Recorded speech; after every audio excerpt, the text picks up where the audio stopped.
प्यारे बच्चों, कंचन की हिंदी क्लास में आज आप सबका स्वागत है। देखिए, पहले मैंने आपको वाक्य और रचना के आधार पर वाक्य के भेद बताए थे। आज मैं आपको अर्थ के आधार पर वाक्य के कितने भेद हैं वह बताऊंगी। देखिए, अर्थ के आधार पर वाक्य के भेद। अर्थ के आधार पर वाक्य के 8 भेद हैं।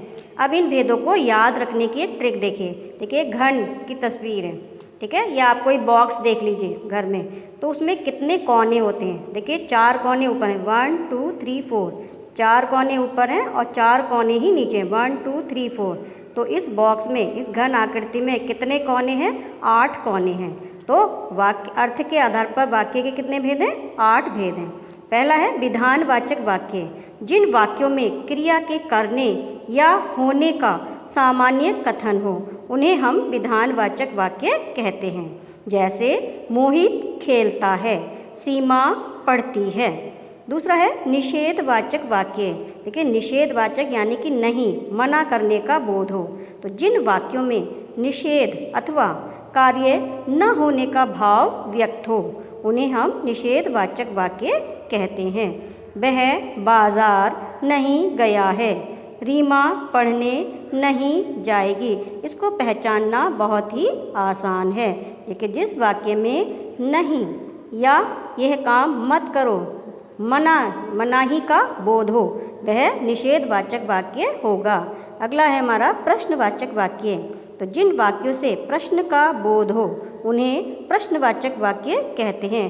तुम कब जाओगे, सीमा कहाँ रहती है। इसको पहचानना भी बहुत ही आसान है। देखिए, इसमें वाक्य के अंत में प्रश्नवाचक चिन्ह लगा होगा। या, क्या, कब, कहाँ, किसने, किसकी, किसको, कौन आदि।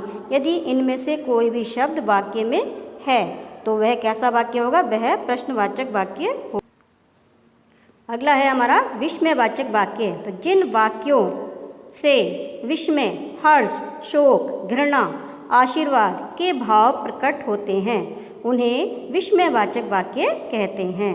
देखिए, इसे पहचानना भी बहुत ही आसान है। जिस वाक्य में विस्मय चिन्ह लगा हो, यानी कि पूर्ण विराम के नीचे एक बिंदी लगी हो, यह विस्मय चिन्ह है, तो वह विस्मयवाचक वाक्य होगा। वह बहुत अच्छे अंकों से पास हुए, अरे तुम आ गए। अगला है हमारा आज्ञावाचक वाक्य। तो जिन वाक्यों से आज्ञा या अनुमति आदि का बोध हो उन्हें आज्ञावाचक वाक्य कहते हैं। जैसे तुम यहाँ से चले जाओ, यहाँ पे आज्ञा दी जा रही है। अगला है हमारा इच्छावाचक वाक्य। तो जिन वाक्यों से वक्ता की इच्छा, कामना, आशीर्वाद आदि का भाव व्यक्त हो उन्हें इच्छावाचक वाक्य कहते हैं। काश मेरे पास भी कार होती। अब देखिए, यहाँ पर थोड़ी सी आपको परेशानी आएगी क्योंकि यहाँ पे आपको विस्मय चिन्ह दिखाई पड़ रहा है, लेकिन ये विस्मयवाचक वाक्य नहीं है क्योंकि यहाँ पर इच्छा का भाव व्यक्त हो रहा है, इसलिए यहाँ पर क्या होगा? इच्छावाचक वाक्य होगा। काश मेरे पास भी कार होती, ईश्वर तुम्हें सफलता प्रदान करे। अगला हमारा है संदेहवाचक वाक्य। तो जिन वाक्यों से कार्य के होने में संदेह या संभावना प्रकट हो उन्हें संदेहवाचक वाक्य कहते हैं। जैसे वह आता ही होगा, यहाँ पर क्या है? संभावना। देखिए, पूरा सही जानकारी नहीं है कि वो आ भी सकता है और नहीं भी, संभावना जताई जा रही है, तो वह आता ही होगा। कपिल शायद ही आगरा जाए। देखिए, यहाँ संदेह की भावना है। अगला है हमारा संकेतवाचक वाक्य।